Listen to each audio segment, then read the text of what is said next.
আরো বেশি রক্ত, আরো বেশি কোরবানি, আরো বেশি জীবন, আরো বেশি জান এবং মাল দিয়ে আল্লাহর রাস্তায় লড়াই করতে হবে।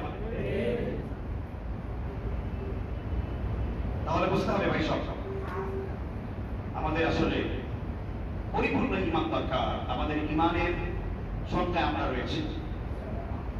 আর আল্লাহ তাআলা বলেছেন, যখন তোমরা অন্যায়ের প্রতিবাদ করতে ভুলে যাবে, আমি আল্লাহ তোমাদের মধ্যে একটা দল তৈরি করে দিব, তারা অন্যায় করবে। সে মুসলিম হতে পারে, কাফের হতে পারে, ঠিক না ঠিক? যখন আমরা মুরগির রান খাওয়া অভ্যস্ত হয়ে গিয়েছিলাম, আমরা খালি মসজিদ আর খানকা নিয়ে বসেছিলাম, ওই সময় আল্লাহই আমাদের মধ্য থেকে ছাত্র তৈরি করে দিয়েছে। ওই যে সেই আয়াত কার্যকর হয়েছে সূরা নিসা 75-73 নম্বর আয়াত, ওমা লাকুম লা তুকাতিলুনা ফি সাবিলিল্লাহি ওয়াল মুস্তাদআফিনা মিনার রিজালি ওয়ান নিসাই। আল্লাহ তাআলা বলেছেন, তোমাদের কি হলো? তোমরা আল্লাহর রাস্তায় যুদ্ধে বের হচ্ছ না ওই অসহায় নারীর বিরুদ্ধে? রব্বানা আখরিজনা মিন হাযিহিল ক্বরিয়াতিল যালিমি আহলুহা। অনেক জালেমরা, অনেক অত্যাচারীরা তাদের উপর অত্যাচার করছে, তাদেরকে নিদারুণ কষ্ট দিচ্ছে। সেই বৃদ্ধ, সেই নারী, সেই শিশুরা চিৎকার করে বলতেছে, ওয়াজআলনা মিন লাদুনকা ওয়ালিয়্যা ওয়াজআলনা মিন লাদুনকা নাসীরা। আমাদের জন্য কোনো সাহায্যকারী পাঠাও, আমাদের জন্য কোনো ওলি পাঠাও। আপনি সেটা শুনতে পান নাই, পৃথিবীর কেউ সেটা শুনতে পান নাই, কিন্তু আরশে আজিমের মালিক রব্বে কারীম সেটা শুনতে পেয়েছে। এই জন্য আমরা অলস হয়ে বসে থাকার পরও আমাদের মধ্যে থেকেও আল্লাহ তাআলা আন্দোলনের জন্য কিছু নাস্তিক, রাম, বাম সব ব্যক্তিকে তৈরি করে দিয়েছেন আল্লাহ। আমরা যদি ভুলে গেছি, আমাদের আলেমদের চোখ দিয়ে দেখিয়ে দেওয়া হচ্ছে যে এখনো ঐক্যবদ্ধ থাকলে এটা ফজিলত হবে।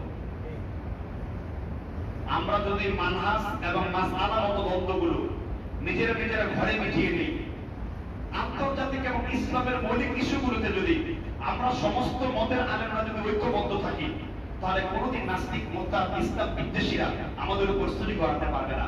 এজন্য ওয়াতাসিমু বিহাবলিল্লাহি জামিআন ওয়া লা তাফাররাকু, ঐক্যবদ্ধভাবে আল্লাহর হুজ্জত অবশ্যই আঁকড়ে ধরতে হবে, ঠিক না ঠিক? যদি আল্লাহ ওয়াদা করেছেন, ওয়াল্লাযী আরসালা রাসূলাহু বিল হুদা ওয়া দীনিল হক লিইয়ুযহিরাহু আলা দীনি কুল্লিহি ওয়ালাউ কারিহাল কাফিরুন। তোমরা তোমার নবীকে সত্য দিন সহকারে প্রেরণ করা হয়েছে, যারা সকল বাতিল মতাদর্শের উপরে দ্বীনে হককে তোমরা বিজয় করতে পারো। এজন্য আমরা যদি দ্বীনে হকের উপর থাকতে চাই, তাহলে আমাদের ওলামাদের এগিয়ে আসতে হবে, আমাদের তলাবাদের এগিয়ে আসতে হবে। একজন নামাজি মুসল্লিদের, একজন রোজা রাখার মুসল্লিদের, একজন ইমানদার মুসল্লিদের, একজন রোজাদার মুসল্লিদের যেই ফতোয়া করে তুমি রোজা রেখেছো, কুতিবা আলাইকুমুস সিয়াম কামা কুতিবা আলাল্লাযীনা মিন ক্বাবলিকুম, একই আয়াত কোরআনে রয়েছে, কুতিবা আলাইকুমুল কিতাল, তোমার জন্য লড়াইকে, আন্দোলনকে খরচ করে দেওয়া হয়েছে। ওয়া কুরহুন লাকুম, যদিও তোমরা এটা পছন্দ করবে না, আসা আন তাকরাহু শাইআন ওয়া হুয়া খায়রুন লাকুম, তোমরা যে আন্দোলনের পন্থা অপছন্দ করো, তোমরা যে বিপ্লবটা পছন্দ করো, এর মধ্যে আমি তোমাদের জন্য অনেক কল্যাণ নিহিত রেখেছি। কল্যাণ পান নাই? কল্যাণ হচ্ছে না? কল্যাণের বদলতে আজকে এখানে বাড়াই কথাগুলো বলা হচ্ছে।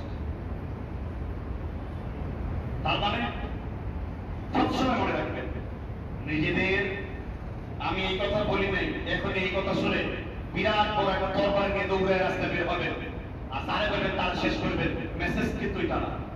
এটার অর্থ হলো আমরা একজন উম্মতে মুসলিম হিসেবে আমাদের অন্তরে সবসময় অন্যায়ের প্রতিরোধ করার জন্য বিপ্লব আন্দোলনের মানসিকতা নিজের কল্পের মধ্যে তৈরি করে রাখতে হবে, ঠিক আছে? ঠিক জোরে বলে, যেন আগামী কোনো স্বৈরাচার, আগামীর কোনো গ্যাসচোর, আগামীর কোনো দেশচোর, আগামীর কোনো লোটেরা, আগামীর কোনো ওই যে সেতুচোর ছিল একটা বিশিষ্ট বানর, তিনি বার্তালাপ করতেন ইউটিউব ফেসবুকের সামনে, পালাবো না, পালিয়ে তো গেলেন আপনি, পালাবো না, ঠিক না ঠিক? পালিয়ে তো গিয়েছেন আপনি, পালাবো না। তাহলে এরকম পালাবো না তৈরি না হতে পারে।